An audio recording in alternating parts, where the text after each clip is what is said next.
अब खरीद लो घर। जी हाँ, ऐसा हम इसलिए कह रहे हैं क्योंकि इस वक्त देश में घर खरीदने के लिए जो मौका बन रहा है वो वाकई ऐसा है जो पिछले एक दशक में तो शायद नहीं था। अगर आप बात करें कि होम लोन की ब्याज दरें इस वक्त क्या है, अगर आप बात करें कि किस तरह की सुविधाएं सरकार की तरफ से मिल रही हैं, अगर आप बात करें कि किस तरह के नए लॉन्चेस हो रहे हैं, तो ये सब कुछ उसी दिशा में जा रहा है जहां पर एक घर खरीदार को आसान से आसान तरीके से घर खरीदने का मौका मिल सकता है। लेकिन ये होगा कैसे, यही समझाने के लिए आज हम आपके लिए लेकर आए हैं ये खास पेशकश, जिसमें हमारे साथ शामिल हो रहे हैं कुछ खास मेहमान। मेरे साथ यहाँ पर स्टूडियो में मौजूद हैं अरविंद नंदन साहब, आप हमारे प्रॉपर्टी गुरु भी हैं और साथ में साउथ एशिया डायरेक्टर हैं कॉलियर्स इंटरनेशनल के, और हमारे साथ हैं पंकज मटपाल साहब जो ऑप्टिमा मनी मैनेजर्स के मैनेजिंग डायरेक्टर हैं और आप इन्हें योर मनी में रोज देखते हैं, और मेरे साथ हैं मेरे सहयोगी धीरज अग्रवाल दिल्ली से, जो आपको कुछ हिसाब किताब लगाकर बताएंगे कि कैसे ये संभव होगा कि आपके लिए घर खरीदने का सौदा इस समय सबसे फायदे का। शुरुआत अरविंद साहब आपसे करते हैं। जो सारी चीजें हैं, चाहे हम प्रधानमंत्री आवास योजना की बात कर लें, चाहे इस समय जो प्रिवेलिंग इंटरेस्ट रेट है होम लोन के लिए उनकी बात कर लें, चाहे रेरा आ गया है, नए जिस तरह के लॉन्चेस हो रहे हैं, सारी चीजें अगर हम मिला लें, क्या इस समय घर खरीदने के लिए सबसे बेहतरीन मौका बन रहा है? कम से कम एक दशक के पूरे इस पीरियड की बात करें तो बहुत अच्छा मौका बन रहा है। पूरे दशक का सबसे बढ़िया मौका है, यानी इस पे जजमेंट थोड़ा मेरा क्या रोक के दे सकते हैं, लेकिन ये बहुत बेहतरीन मौका है। मैं समझता हूँ 2009 के आसपास जो एक स्थिति बनी थी उस समय सिर्फ मार्केट डिटरमिन्ड थी, उस तरह का बहुत बढ़िया मौका बन गया है। इसमें उससे ज़्यादा बेहतर ये है कि इस बार न सिर्फ मार्केट की इसमें फेवरेबिलिटी है, बल्कि स्ट्रक्चरल तौर पर हमारे मार्केट में जो चेंजेस आए हैं वो बहुत बड़ा पॉजिटिव हैं। और ये आप शुरू कर सकते हैं 6 महीने पहले जो डिमोनेटाइजेशन की इवेंट हुई थी और उसके बाद बैंकों में जो बहुत सरप्लस कैश जमा हुआ, ये इसकी शुरुआत वहाँ से दिखाई पड़ती है। इंटरेस्ट रेट डाउन हुए हैं, रेरा अब लग चुका है, यानी कि रियल एस्टेट मार्केट को अपने आप में सुदृढ़ करने की प्रोसेस शुरू हो चुकी है। तो इन सबको अगर आप साथ रखें तो ये डेफिनेटली बहुत ही बढ़िया मौका है।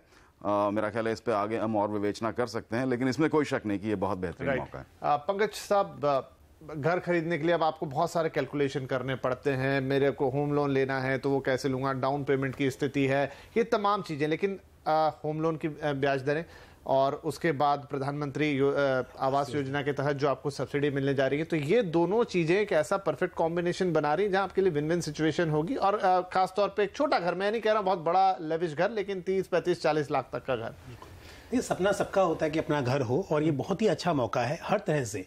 अगर आप प्राइस की बात करें तो उस हिसाब से मुझे लगता है कि काफ़ी टाइम से मार्केट में बहुत ज़्यादा बढ़ोतरी नहीं हुई है प्राइस में, तो वो हिसाब से भी एक अच्छा मौका था।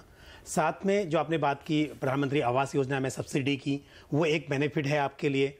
और इंटरेस्ट रेट इस समय में जो हैं वो शायद बहुत ही कम दरों पे आपको होम लोन मिल रहा है। इससे दो फायदे हैं, एक तो डेफिनेटली ईएमआई का बोझ कम होगा ही, और साथ में आपकी एलिजिबिलिटी जो है वो भी बढ़ जाती है। रेट ऑफ इंटरेस्ट कम होगा तो आपको ज्यादा लोन मिल सकता है कैलकुलेशन में।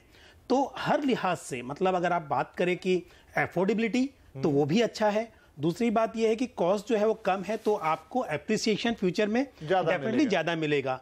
तो हालांकि हम इन्वेस्टमेंट तो एक सेकंड चीज है, पर रहने के हिसाब से अगर घर ले रहे हैं तो भी ये बहुत ही अच्छा मौका है और इसका फायदा लेना चाहिए। धीरज, तो अब हम आपके पास आते हैं, फायदा लेना चाहिए, अच्छा मौका है, इस पे अब कोई दो राय नहीं रह गई। तो किस तरह के इंटरेस्ट रेट इस समय बाजार में हमने देखा, एसबीआई ने हाल ही में अपनी ब्याज दरें घटाई हैं, सबसे अच्छा लोन आपको कहां मिल रहा है और कितना फायदा होगा इसमें? देखिए, जो सबसे सस्ता लोन है वो निश्चित रूप से एसबीआई ही आज दे रहा है, और ये इसलिए भी इंपॉर्टेंट हो जाता है जानना क्योंकि एसबीआई आज की तारीख में सबसे बड़ा होम लोन प्लेयर है। करीब करीब 1/4 मार्केट पर एसबीआई का ही कब्जा है। तो जब एसबीआई जैसा प्लेयर अपने होम लोन की दरें कम करता है तो निश्चित तौर पर इसका जो इंपैक्ट होगा वो दूसरे प्लेयर्स पर भी पड़ेगा। आज की तारीख में एसबीआई का जो लोन आप 30 लाख रुपए तक अगर लेते हैं होम लोन, तो 8.35% पे मिल रहा है। वैसे आज ही एलआईसी हाउसिंग फाइनेंस ने भी घोषणा की है कि वो भी अपना स्पेशल लोन जो कि 25 लाख रुपए तक का होगा होम लोन, वो 8.35% पर देगा। लेकिन इसके अलावा जो दूसरे बड़े प्लेयर हैं जैसे एचडीएफसी, उसका लोन आपको 8.5% पर मिल जाएगा, पीएनबी 8.5% पर मिल जाएगा, आईसीआईसीआई बैंक एक और बड़ा प्लेयर है, एक्सिस बैंक ये तीसरा बड़ा प्लेयर है, ये सारे बैंक्स आपको 8.65% पर दे रहे हैं। तो जाहिर तौर पर एसबीआई इन सब के मुकाबले 20 ठहर रहा है। और मैं आपको एक सिंपल कैलकुलेशन बताता हूं कि अगर आपने 30 लाख रुपए का लोन 20 साल के लिए लिया है तो एसबीआई के मुकाबले किसी और से अगर आप लोन ले रहे हैं तो कितना नुकसान हो सकता है, यह आपको मैं बताता हूं। अगर आपकी ब्याज दर है 8.35%, तो आपकी मासिक किस्त आएगी 30 लाख रुपए के लिए 25,750 रुपए। और वहीं अगर आपकी ब्याज दर है 8.75%, तो आपकी मासिक किस्त आएगी 26,511 रुपए। यानी कि पर मंथ का जो डिफरेंस है वो है 761 रुपए। मैं दर्शकों की सुविधा के लिए सिंपल कैलकुलेशन लेके चल रहा हूं। 20 साल तक आपने पूरा पेमेंट किया, इसी इंटरेस्ट रेट पे किया, आपकी कुल बचत होगी 1.83 लाख, यानी कि करीब करीब 2 लाख रुपए आप सीधे सीधे बचा लेंगे अगर 40 बेसिस पॉइंट का डिफरेंस इंटरेस्ट रेट में आ रहा है तो यहाँ पूरी 2 लाख रुपए के आसपास की बचत हो गई आपके 30 लाख रुपए तक के लोन में। अरविंद साहब, मुझे बताइए कि अब प्रधानमंत्री आवास योजना है, पहले तो ये योजना सिर्फ 6-6.5 लाख रुपए कमाने वाले एक तबके के लिए होती थी, लेकिन अब इसे 12 लाख और 18 लाख, तो इसमें तो मुझे लगता है पूरा का पूरा मिडिल क्लास ही इस देश का कवर हो जाता है। देखिए, ये आपने बिल्कुल ठीक कहा। MIG 1 और MIG 2 के तहत जो प्रावधान हैं उनके, उसमें 18 लाख तक की हाउस होल्ड इनकम पर आप ये फ़ायदा उठा सकते हैं। तो भले ही मुझे ये नहीं पता कि सारा का सारा मिडिल क्लास इसमें समा जाएगा या नहीं, लेकिन देश की आबादी का एक बहुत बड़ा हिस्सा इसमें समा जाएगा। देखिए, आज भी अगर आप हमारे बड़े शहरों की भी मीडियन इनकम देखते हैं, मीन इनकम देखते हैं, तो वो 10 लाख के अंदर होती है। तो डेफिनेटली आपने एक बहुत बड़ा इम्पेटस प्रोवाइड कर दिया है।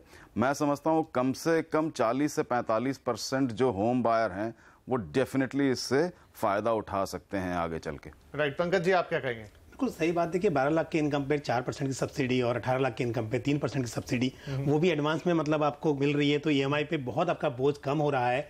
तो मेरे हिसाब से मतलब अब सिर्फ ये निम्न आय वर्ग के लिए ही नहीं है, जो मध्यम आय वर्ग जो आप बात कर रहे हैं कि बहुत बड़ी पॉपुलेशन होगी इस ग्रुप में, और उनके लिए भी है। तो जो लोग दूसरे शहरों से आते हैं मुंबई या दिल्ली में काम करने के लिए, और हमेशा रहता है कि घर लेना बहुत मुश्किल हो जाता है, मुझे लगता है ये बहुत सही समय है उन लोगों के लिए भी।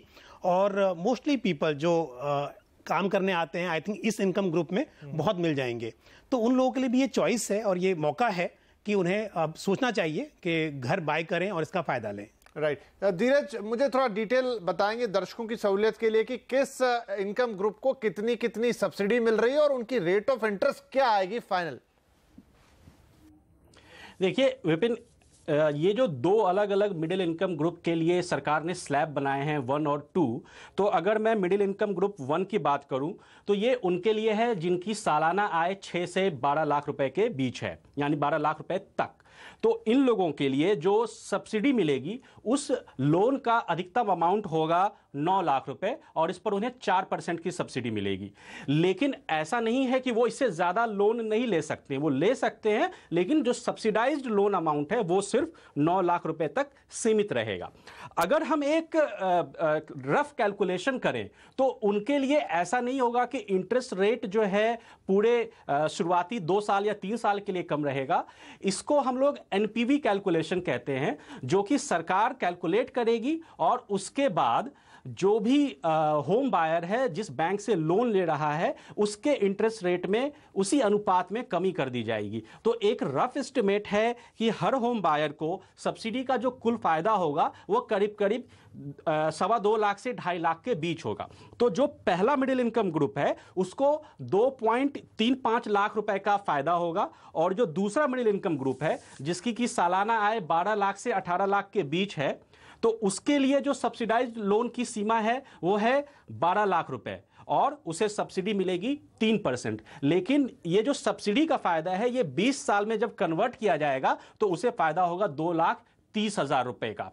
तो रफली जो फायदा है किसी भी इनकम ग्रुप के लिए है तो एक जैसा ही, लेकिन ये इसमें रिफ्लेक्ट करेगा कि आप कितनी ज्यादा कीमत की प्रॉपर्टी खरीद रहे हैं। तो रिलीफ जो है जितने छोटे इनकम ग्रुप है उनके लिए एक तरीके से आनुपातिक रूप में ज्यादा दिखेगा।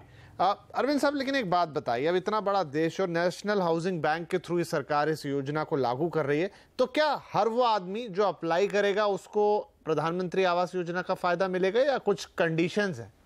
नहीं, देखिए हर जगह तो नहीं मिल सकता, इसकी कुछ सीमाएं भी तय हुई हैं। जैसे 30 लाख तक के जो मकान हैं वहाँ पर आपके लिए ज़्यादातर जो इंसेंटिव्स हैं वो अवेलेबल हैं। देखिए जो मुख्य मुद्दा है मेरी समझ से, अगर उस पर 1 मिनट बात कर सकें तो वो ये है कि देश की जो मीडियन इनकम है, जिसकी मैं थोड़ी देर पहले बात कर रहा था, अगर उसका मल्टीपल लेके देखते हैं तो जो मेन डिमांड सेगमेंट है वो 50 से 55 लाख रुपए की हाउसिंग वाला है।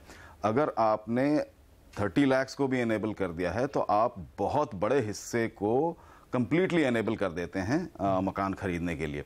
तो ये अपने आप में इतना बड़ा इंसेंटिव है कि अगर आपके पास थोड़ी सी भी पहले से इनकम या सेविंग्स अवेलेबल हैं तो आप पूरा फुल हॉक जाकर आप इसको एक्सप्लॉइट कर सकते हैं। तो ये अपने आप में एक बहुत बड़ी कहानी है, न सिर्फ एक वन शॉट अगर हम उस टिकट साइज को देखें तो। राइट। पंकज साहब, ये बताइए कि कैसे अप्लाई करना है? क्या जैसे सिंपली आप कोई भी होम लोन लेते हैं वो लेना है या कुछ अलग करना होगा? प्रधानमंत्री आवास योजना के तहत आपको लोन लेने के लिए फायदा कैसे उठा पाएंगे?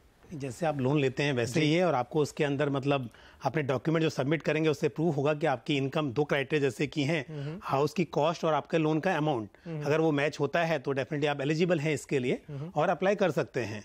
तो कोई बहुत बड़ा डिफरेंस नहीं है। तो फॉर्म में जो मतलब आपको अपने किसी भी रूटीन आईसीआईसीआई एसबीआई इन्हीं से लेना है, वहां पर प्रधानमंत्री आवास योजना के लिए आपको एक फॉर्म भर देना है, उसके बाद वो जाएगा नेशनल हाउसिंग बैंक के पास और वो सब्सिडी आपकी सैंक्शन हो जाएगी और आपके बैंक के थ्रू आपको मिलेगा। अच्छा, एक सवाल जो और मेरे मन में है कि 18 लाख मान लीजिए जो आपकी तनख्वाह है, इसका कैलकुलेशन कैसे होगा? क्योंकि प्राइवेट सेक्टर के लोग भी काम करते हैं या सीटीसी बेसिस पे काम होता है, सरकारी क्षेत्र में आपको बेसिक या एचआरए ऐसी चीजें मिलती हैं, 18 लाख कैसे कैलकुलेट का? इनकम टैक्स रिटर्न जितना हमने फाइल किया है वो आपकी एक्चुअल इनकम है। बाकी तो सीटीसी में तो बहुत सारी चीजें होती हैं जो कंपनी समझती है कि कॉस्ट है उनके लिए, तो वो कॉस्ट है बट वो एक्चुअली आपकी इनकम नहीं है।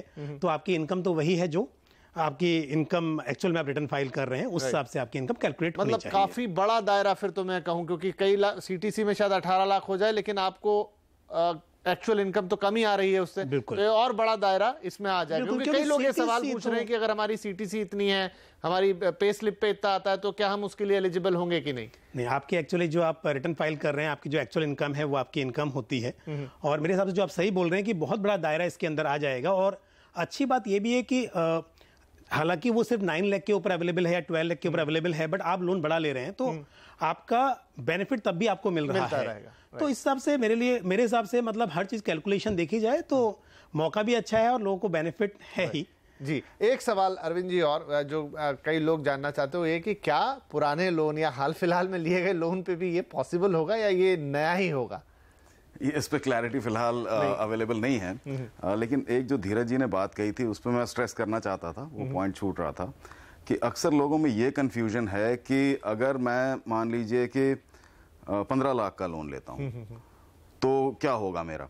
तो उन्होंने बहुत अच्छी तरह उस पॉइंट को एक्सप्लेन किया था, उसको आप एक बार स्ट्रेस कर दें प्रोग्राम के थ्रू तो बहुत अच्छा रहेगा कि आपकी जो भी लिमिट है 12 लाख तक की, उस पर आपको ये अवेलेबल हो जाता है। आप कितना भी बड़ा लोन ले, जी हाँ, आप कितना भी बड़ा लोन ले सकते हैं। ये इस संशय में न रहें कि अगर मैंने 30 लाख का लोन ले लिया तो मैं तो गया काम से, क्योंकि आपको लिमिट के अंदर वो सब्सिडीज अवेलेबल हैं और आप उसका पूरा फायदा उठा सकते हैं। इन्होंने बहुत सही बात है कही पंकज जी ने कि वैसे भी जो ट्रेडिशनली लोन लेते हैं, हम भी जब लोन लेते हैं तो जो आपकी रिटर्न्स होती हैं उसके हिसाब से किया जाता है। तो इस घबराहट में भी ना पड़े कि मेरी तो शायद 25 लाख दिखती है ग्रॉस इनकम, तो अब मैं इसमें आऊंगा कि नहीं आऊंगा। आपकी रिटर्न्स जो हैं वो मायने रखती हैं और आपको उसके हिसाब से डिटरमिन करना है या बैंक डिटरमिन करेगा कि आपको। और देश का जो बड़ा हिस्सा है आबादी का वो इस इनकम के दायरे में बिल्कुल आ जाता है। चलिए, तो छोटी सी बात और बोलनी थी, अगर किसी ने 1 जनवरी 2017 के बाद अप्लाई किया था और किसी वजह से उसका डिले हो गया है एप्लीकेशन, तो वो भी एलिजिबल है इसके लिए। तो ये अच्छी बात हो जाएगी कि अगर डिले हो गया है और अभी तक लोन सैंक्शन नहीं हुआ है तो आप एलिजिबल हैं। चलिए, तो सब कुछ बढ़िया ही जा रहा है। यहाँ ले लेते हैं एक छोटा सा ब्रेक। ब्रेक के बाद ये कि जब आप घर खरीदते हैं, बहुत से लोग तो सलाह देते हैं चार्टर्ड अकाउंटेंट की, इनकम टैक्स बचाना है तो घर खरीद लीजिए या कहीं एक घर छोटा मोटा डाल लीजिए। तो उसमें आपको अब कितना फायदा मिलने वाला है, इनकम टैक्स में कितनी बचत होगी और इस तरीके से आपका घर खरीदने का डिसीजन फिर क्यों पुख्ता होगा, ये सारी चर्चा होगी इस छोटे से ब्रेक के बाद।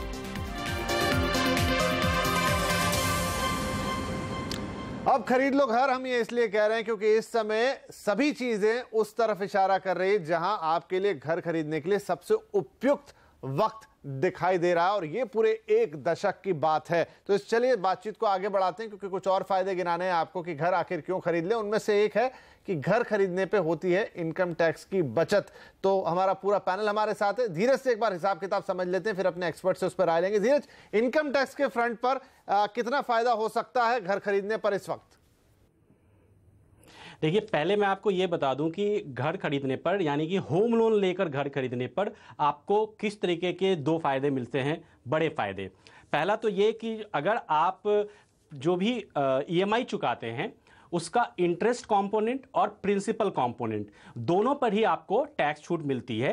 प्रिंसिपल कंपोनेंट आपको सेक्शन 80C के तहत छूट दिलाता है, और जबकि जो इंटरेस्ट कंपोनेंट है वो सेक्शन 24 के तहत छूट दिलाता है। इसमें आपको 2 लाख रुपए तक की टैक्स छूट मिल सकती है इंटरेस्ट पोर्शन पर, और प्रिंसिपल पर 1.5 लाख रुपए तक की, क्योंकि सेक्शन 80C की जो लिमिट है वो 1.5 लाख है ओवरऑल। एक और चीज यहां ध्यान रखने की है, क्योंकि हम ये शो उन लोगों के लिए कर रहे हैं जो पहली बार घर खरीदने वाले हैं, यानी कि ये साल उनके लिए पहला होगा, तो इसी 1.5 लाख की लिमिट में वो स्टैंप ड्यूटी और रजिस्ट्रेशन का जो खर्च है वो भी क्लेम कर सकते हैं।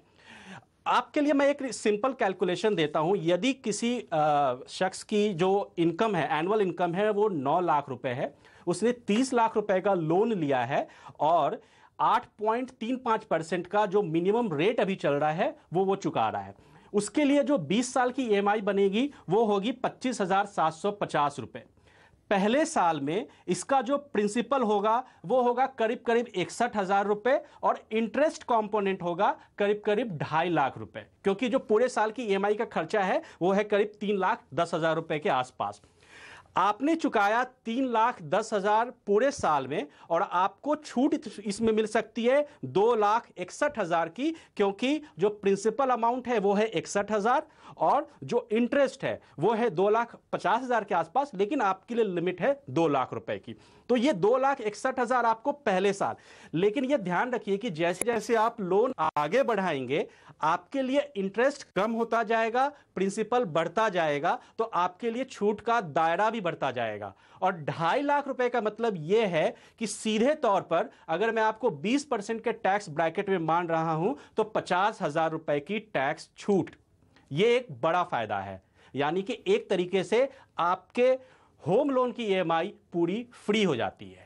तो पंकज जी, इस हिसाब से तो अगर ये 25-30 लाख का घर ले लें तो आपकी जो इफेक्टिव रेट ऑफ इंटरेस्ट है क्या वो 2-3% के बीच में आ जाएगी, अगर ये छूट भी मैं बिल्कुल देखिए ये देखना पड़ेगा, क्योंकि कई बार होता है जो मैं मोटा हिसाब बता रहा हूं। बिल्कुल, क्योंकि प्रिंसिपल की हम बात करते हैं, प्रिंसिपल कई बार ये होता है कि दूसरी चीजों से आपका ईपीएफ है या बच्चों की स्कूल फीस है, उन चीजों में भी काफी लिमिट पहले से एग्जॉस्ट हो जाती है। लेकिन जो इंटरेस्ट का बेनिफिट है सेक्शन 24 का, वो सिर्फ और सिर्फ आपको इंटरेस्ट के ऊपर ही मिलता है। तो डेफिनेटली उसको भी अगर हम कंसिडर करते हैं तो भी आपको, आप जो 8.5% पे कर रहे हो वो काफी कम हो गया। एक तो वैसे सब्सिडी मिली आपको, और ऊपर से आपको इनकम टैक्स में बेनिफिट मिल गया, तो वो हार्डली 3% 4% शायद रह जाएगी मेरे हिसाब से, अगर नेट टू नेट कैलकुलेट करें। और आप उस घर में रह रहे हो, वो अलग से आपका बेनिफिट है। चलिए, तो ये तो सोने पे सुहागा जैसी बात हो गई, और फाइन कैलकुलेशन आप कर लीजिएगा जब बैंक से लोन लेने के लिए बैठे। लेकिन 3 से 4% उम्मीद है, इससे ज्यादा तो आपको नेट इंटरेस्ट नहीं आएगा सारे बेनिफिट जोड़ के। चलिए हम लेते हैं एक छोटा सा ब्रेक, ब्रेक के बाद आके चर्चा को कंक्लूड करेंगे। तो अब खरीद लो घर में, अब तक हमने आपको कुछ कैलकुलेशन करके ये बताने की कोशिश की कि कैसे अलग अलग चीज़ों में ब्याज दर के हिसाब से बैंक सब्सिडी, प्रधानमंत्री आवास योजना में मिल रही सब्सिडी और इनकम टैक्स सब मिला के आपके लिए घर खरीदने का पूरा मौका बन रहा है। तो आइए इस चर्चा को कंक्लूड करते हैं। हमारा पूरा पैनल हमारे साथ में। अरविंद जी, सारी बातें हमने कर ली, अब अगर इसे कंक्लूड करना है, इसका एक हमें एक सार निकालना है, उसके लिए आप क्या कहेंगे? और अगर कोई बात हमसे छूटी हो जो शायद ध्यान में ना आई हो, जो घर खरीदार को ध्यान रखनी हो। देखिए, अगर ओवरआर्चिंग और कंक्लूसिव तरीके से देखा जाए तो पहले भी शायद हमने ये बात की है कि 2017 का जो साल है ये शायद हमारे लिए फाउंडेशन ईयर है रियल एस्टेट इंडस्ट्री के पॉइंट ऑफ व्यू से। आने वाले समय में हम इसे इसी तरह याद रखेंगे जैसे हम 1992 को आज याद करते हैं, क्योंकि न सिर्फ फाइनेंशियली वायबिलिटी बढ़ी है बल्कि आप देखिए स्ट्रक्चरली रेगुलेटरी वाइज रेरा है और कई चीज़ें हो चुकी हैं, बेनामी ट्रांजैक्शंस पे काम हो रहा है। तो रियल एस्टेट का जो एक मेरा ख्याल है ऑर्गेनाइज होने की जो प्रोसेस है वो इस साल बहुत अच्छी हो गई, और इसलिए इसमें कोई शक नहीं है, दोबारा कहना चाहूँगा कि आज रियल एस्टेट में खासकर घर में इन्वेस्ट करने का शायद सबसे बढ़िया टाइम पैदा हुआ है पिछले कई वर्षों में। राइट, चलिए तो ये कंक्लूजन इस पूरी बातचीत का, जहां हमारे पास रियल एस्टेट के भी एक्सपर्ट हैं, हमने कैलकुलेशन भी आपको करके बताया, पंकज जी ने भी बताया कि कैसे आप आपके पैसे का सबसे सही इस्तेमाल इस समय घर खरीद के कर सकते हैं। तो उम्मीद यही करेंगे कि अब जिस तरीके से शुरुआत हुई है और जैसा अरविंद जी ने कहा कि एक बहुत ही क्रांतिकारी वक्त है इस समय रियल एस्टेट के अंदर, एक बदलाव का वक्त है, रेरा भी आ गया, यानी अब आपका निवेश भी सुरक्षित ही रहेगा और सब चीजें आपके फेवर में जा रही है। तो हम आखिरी में भी यही कहेंगे कि अब खरीद लो घर। बहुत शुक्रिया आप सभी का इस कार्यक्रम में शामिल होने के लिए। नमस्कार।